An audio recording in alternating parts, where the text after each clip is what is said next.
하나님께서 우리에게 주시는 말씀은 아모스 2장의 말씀입니다. 우리 아모스 2장의 말씀 이 시간 드라마 성경으로 함께 묵상하시겠습니다. 제2장.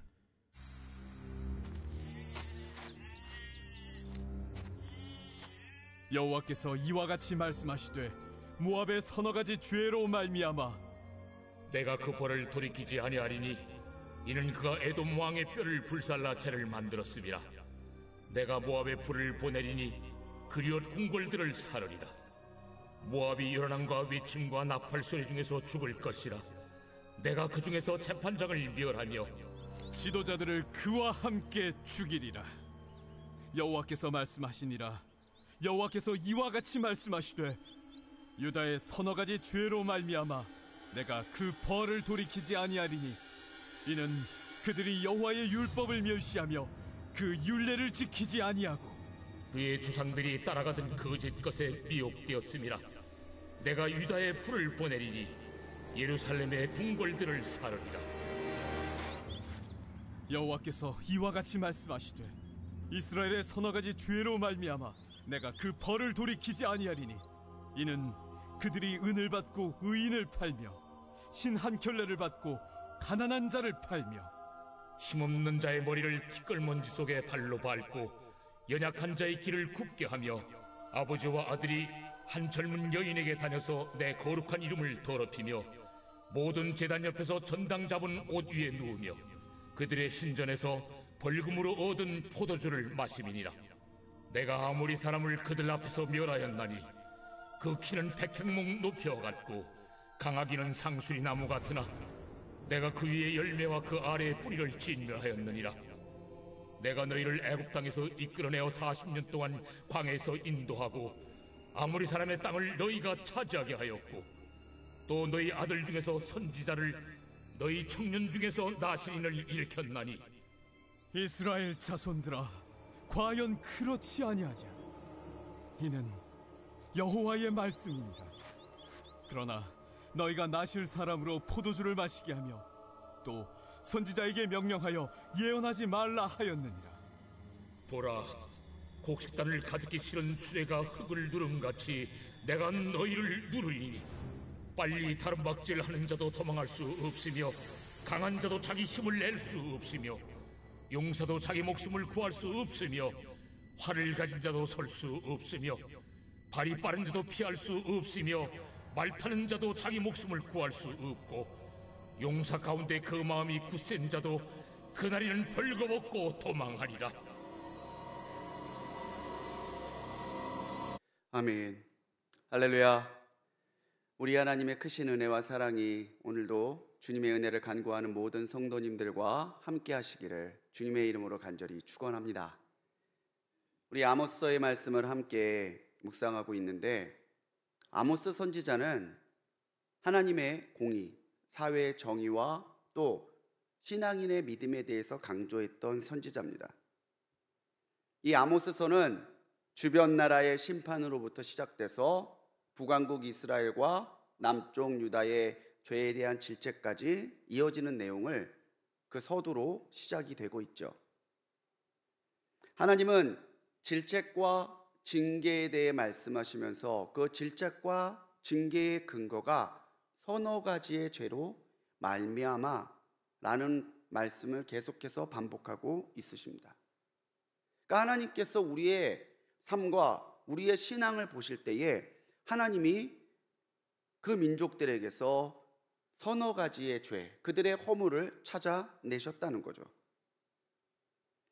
그리스도인으로서 오늘을 살아가는 우리의 신앙과 삶에서 우리가 늘 성찰하고 주의해야 되는 것은 하나님이 나의 삶과 나의 신앙을 보실 그때입니다. 과연 하나님이 나를 보실 때에 나의 삶에서 하나님은 무엇을 찾아내실 것인가? 오늘 이 서너 가지의 죄로 말미암아 반복되는 이 말씀을 제목 삼아서 함께 우리 아모스 2장의 말씀을 묵상해 보려고 합니다. 1장에서 열방에 대한 하나님의 질책과 심판의 예고가 나오죠.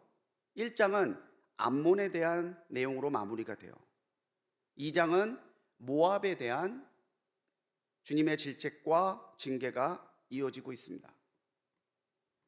암몬과 모압은 우리가 잘 알고 있다시피 아브라함의 조카였던 롯이 두 딸과 근친상간을 통해 태어난 자손들이죠. 그러니까 암몬과 모압은 형제 민족이다 보니까 거의 성경에서는 같이 짝으로 다루는 경우들이 많아요. 모압 역시 다른 민족들과 다를 바 없이 그들의 행위대로 하나님 앞에 진책을 받고 있습니다. 모압은 그들의 폭력과 욕망으로 인해서 하나님께서 진노하시는 그 진노를 사게 되죠. 그들의 폭력과 욕망으로 인해 에서의 후손이었던 에돔을 약탈하고 그 왕의 뼈를 불사르는 악행을 통해 그들에게 폭력을 가하고 그들에게 수치를 주는 그런 일을 통해 하나님에게 진노를 사게 됩니다. 하나님은 그들의 행위 그대로 갚으셔서 아수르를 통해 모압의 궁궐들을 불사르시고 전쟁의 외침과 나팔 소리 가운데 멸망할 것을 예고하시죠. 우리가 아모스서 초반을 묵상하면서 경각심을 가져야 하는 부분은 그 다음 이어지는 내용입니다.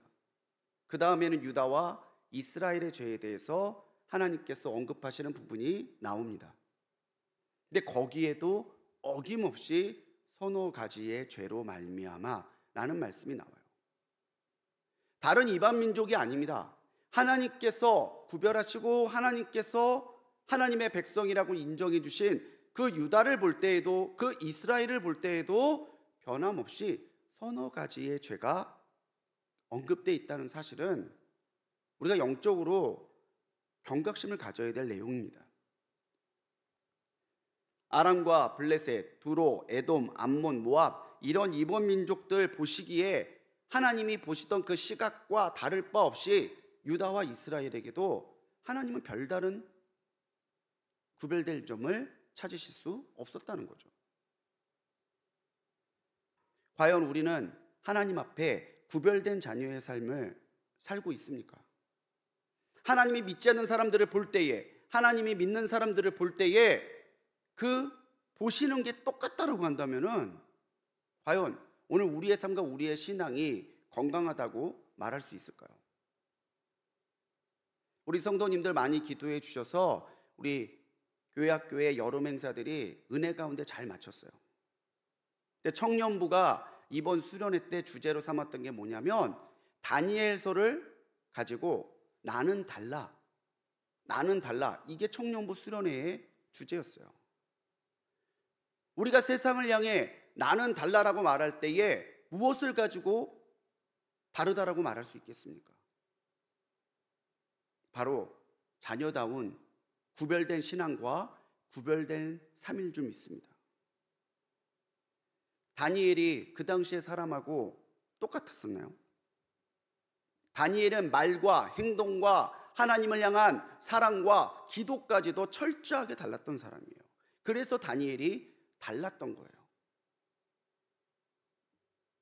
하나님이 자녀이자 백성인 우리에게 원하시는 것은 바로 이런 다른 구별된 삶입니다. 레위기 11장 45절에서 하나님은 나는 너희의 하나님이 되려고 애굽 땅에서 인도하여 낸 여호와라. 내가 거룩하니 너희도 거룩할지어다. 그렇게 말씀하세요. 하나님이 이스라엘 백성들을 애굽 땅에서 끌어낸 이유, 내가 너희의 하나님이 되려고요. 그러면 내가 너희의 하나님이 되었다는 증거는 어디에 있느냐? 너희들이 나의 백성이라는 증거는 어디에 있느냐? 내가 거룩하니까 거룩한 나를 따라 거룩해지는 모습이 드러나는 것, 그게 내가 너희의 하나님이고 너희가 나의 백성임을 드러내는 증거라는 거죠. 오늘 유다를 볼 때에도 이스라엘을 볼 때에도 하나님은 다른 이방 민족들과 다를 바가 없이 서너 가지의 죄를 찾아내실 수 있었다는 것은요, 사실 비극이고 부끄러움이에요. 우리를 보실 때에도 분명히 연약함이 있을 겁니다. 우리에게도 때때로 하나님의 마음을 흡족하게 하지 못하는 그런 죄된 모습도 있을 수 있어요. 그래도 선이라는 게 있어요. 선이라는 게. 아무리 우리에게 연약함이 있고 아무리 우리에게 허물이 있고 아무리 우리에게 죄가 있다 할지라도요, 우리가 그렇다고 해서 세상에 믿음이 없는, 하나님을 인정치 아니하고 그리스도를 믿는 믿음이 없는 사람들과 똑같다면 그거는 정말 비극이고 부끄러움이죠. 사랑하는 우리 성도님들, 오늘을 구별된 자녀의 삶을 살아가는 하루로 사시기 바랍니다. 끊임없이 물어보셔야 돼요. 나의 이 생각이, 나의 이 행동이, 오늘 나의 삶 자체가 과연 하나님 보시기에 다른가, 구별됐는가? 하나님이 우리의 삶을 보실 때에 서너 가지의 죄가 아니라 서너 가지의 장점과 서너 가지의 은혜를 주실 만한 일들이 계속해서 발견될 수 있도록 오늘 세상과 동화되는 삶이 아니라 세상과 구별된 삶을 살아가시는 우리 성도님들 되시길 바랍니다. 4절로 16절은 이제 이방인이 아닌 하나님의 백성 유다와 이스라엘에 대한 말씀과 질책이에요. 앞서 이방 민족들에 대한 질책들이 그들의 행위 때문에, 그들이 저지른 악행 때문에 주어진 것이다라고 한다면 유다와 이스라엘에 대한 하나님의 질책에는 다른 점이 있습니다. 그게 뭐냐면 유다와 이스라엘이 질책받았던 이유 중에 가장 큰 이유가 뭐냐면 하나님과의 관계가 올바르지 않다라는 거예요. 오늘 우리는 하나님과 교제하는 사람들이고 하나님과 깊은 관계를 유지하며 살아가는 사람들입니다. 근데 오늘 우리가 하나님과의 관계가 바로 서 있지 아니하고 하나님과의 관계에 거룩함이 없다면은 우리가 하나님의 자녀인 이유가, 하나님의 자녀인 증거가 없어요. 오늘 말씀 4절에서 유다를 향해서는 너희가 여호와의 율법을 멸시하고 거짓 것에 미혹됐다라고 말합니다. 우상 숭배를 비롯한 세상의 거짓된 것에 미혹됐다는 얘기죠. 12절에서는요, 너희가 서원한 나시린에게 포도주를 마시게 함으로 그 거룩함을 범하게 만들고 하나님께서 보내신 선지자에게 예언하지 말라고 명령하는 그런 패역한 모습을 보이고 있다는 거예요. 같은 질책과 진노 같지만 이 이방 민족과 유다 이스라엘을 향한 하나님의 질책의 말에 드러나고 있는 이 차이점을 주목하시기 바랍니다. 하나님은 단순히 하나님의 자녀들이 도덕적으로 선하게 사는 정도만큼을 원하시는 분이 아니세요. 하나님과의 인격적인 관계, 또 몸과 마음을 모두 드리는 깊은 교제 가운데서 하나님을 향한 사랑과 믿음을 보이며 살아가기를 원하신다는 거죠. 우리가 도덕적인 부분만을 추구하고 살면 하나님의 의를 만족할 수 없어요.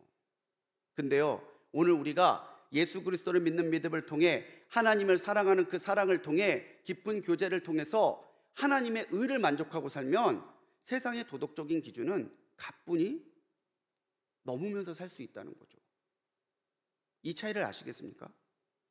선하게 지내는 거, 착하게 지내는 거 믿지 않는 사람들도 해요. 그런데 하나님의 마음과 하나님의 의를 만족시키는 것은 믿는 사람만이 할 수 있어요. 그렇게 하나님과 바른 관계를 세워가는 사람이야말로 정말 이 시대를 살아가는 그리스도인이요 자녀의 영성을 가지고 있는 사람이라고 하는 거죠. 신명기 6장 5절에서 하나님은 이스라엘 백성들에게 너는 마음을 다하고 뜻을 다하고 힘을 다하여 내 하나님 여호와를 사랑하라, 그렇게 말씀하셨어요. 그리고 주신 계명 10계명의 제1계명도 뭡니까? 너는 나 외에 다른 신을 내게 두지 말지니라요. 모든 말씀과 계명과 삶의 첫 번째의 1순위는 뭐냐면 하나님과 건강한 관계를, 하나님과 깊은 영적의 관계를 세워가는 거예요.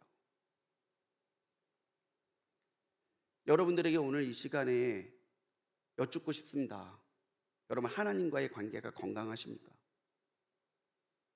하나님을 생각할 때에 늘 가슴에 기쁨이 넘치고 하나님을 떠올릴 때마다 내가 하나님의 은혜 가운데 살고 있음이 느껴지고 내가 힘들고 어려울 때 주님이 나를 도와주실 것이라고 믿음이 들고 내가 흥하고 형통할 때에 이 모든 것이 하나님의 은혜라고 감사하며 살고 있습니까? 이거는요 명령이나 강압이 아니에요. 야, 내가 너 너무 사랑하거든. 너는 내가 정말 사랑하는 자녀거든. 그러면은 너도 나를 사랑해줘. 우리 서로 사랑하고 그 사랑을 통해서 내가 가진 모든 것을 너에게 줄 테니까 너도 나에게 너의 사랑을 다오. 그게 주님의 말씀이시고 주님의 본심이에요.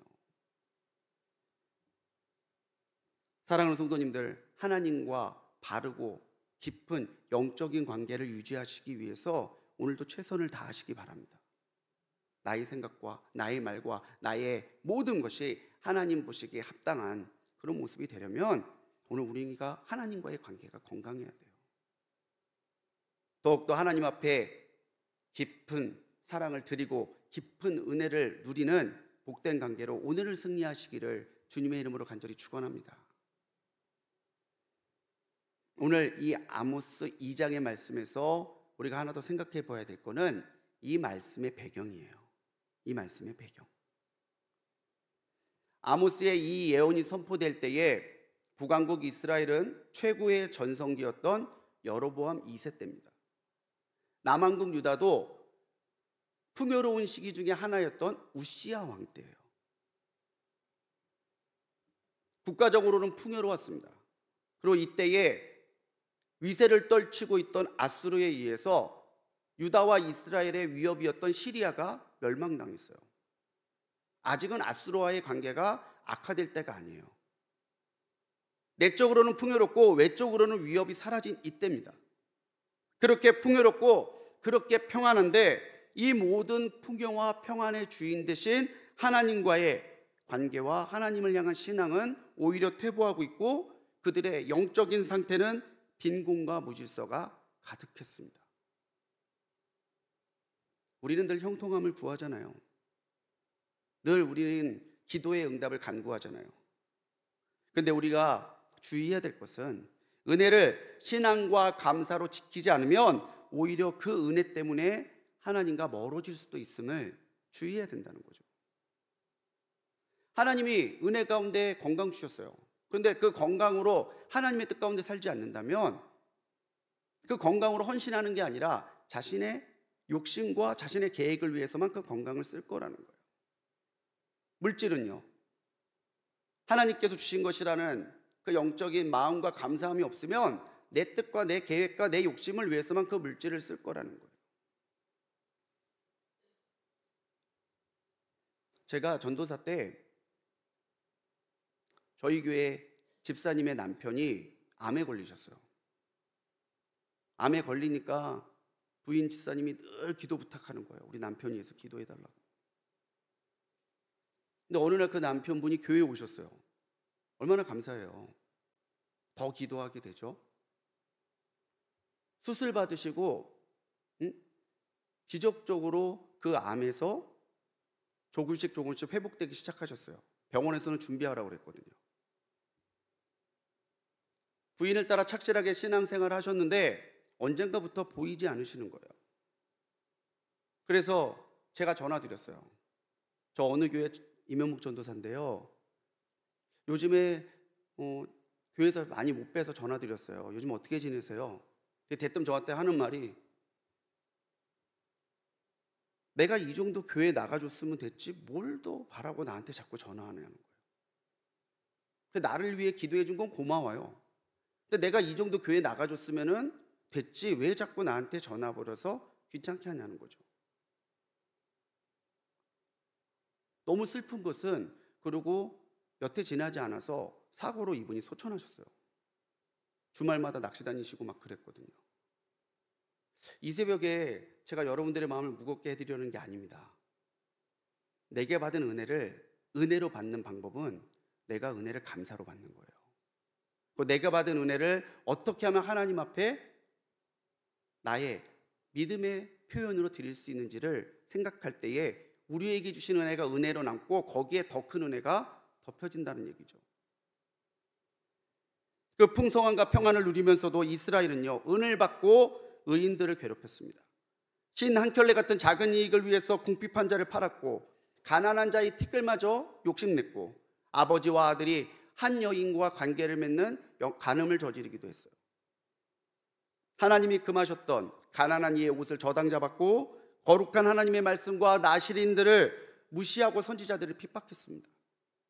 이게 어렵고 힘들고 궁핍할 때가 아니라 그들이 풍요롭고 그들이 평안하고 그들이 잘 나갈 때였어요.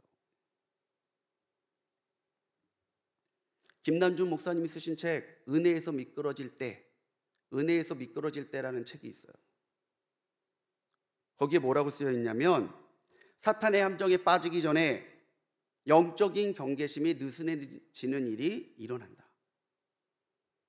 죄는 특별히 눈에 띄는 통로를 타고 오는 것이 아니라 대부분의 경우 생각의 태만을 타고 죄에 대해 느슨해진 경계심을 타고 온다라고 경계하고 있어요.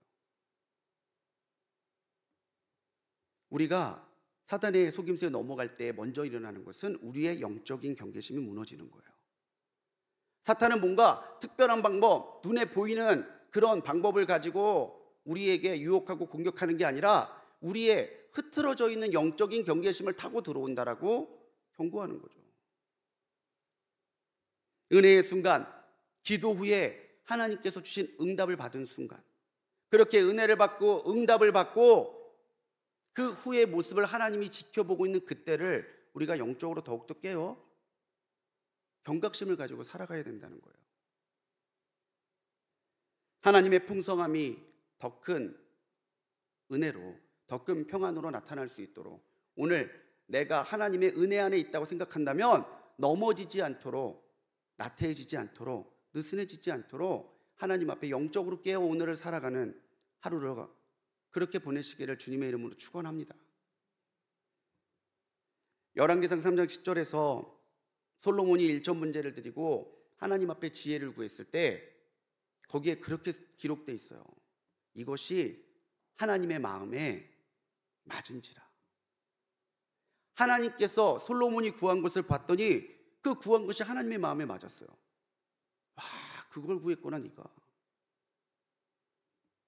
하나님께서는 그 지혜를 허락해 주세요. 그러면서 뭐라고 얘기했냐면 네가 구하지 아니한 부귀와 영화까지도 내가 주겠노라, 그렇게 말씀하세요. 서너 가지의 죄 때문에 하나님 앞에 질책을 받을 수도 있지만 하나님의 마음을 합하게 하는 한 가지로 인해서 하나님의 은혜가 시작될 수도 있습니다.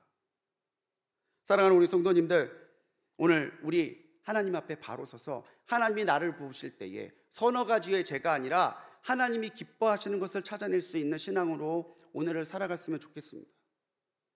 우리가 은혜에서 미끄러지는 것이 아니라 하나님 앞에 구별된 삶과 신앙과 영성으로 오늘 하나님의 마음을 흡족하게 하고 하나님의 은혜에 합당한 그런 모습으로 살아갈 때에 하나님은 분명히 주목하시고 동행하시고 주님의 크신 사랑과 은혜를 부어주실 줄 믿습니다.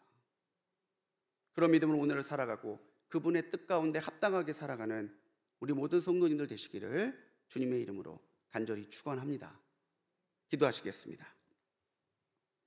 사랑의 주님, 오늘 주님께서 우리의 삶을 보실 때에 주님, 서너 가지의 죄가 아니라 과연 내 자녀답구나 하나님 마음을 기쁘게 하고 하나님을 더욱더 세워가는 그런 모습이 드러나고 나타나도록 역사하여 주옵소서.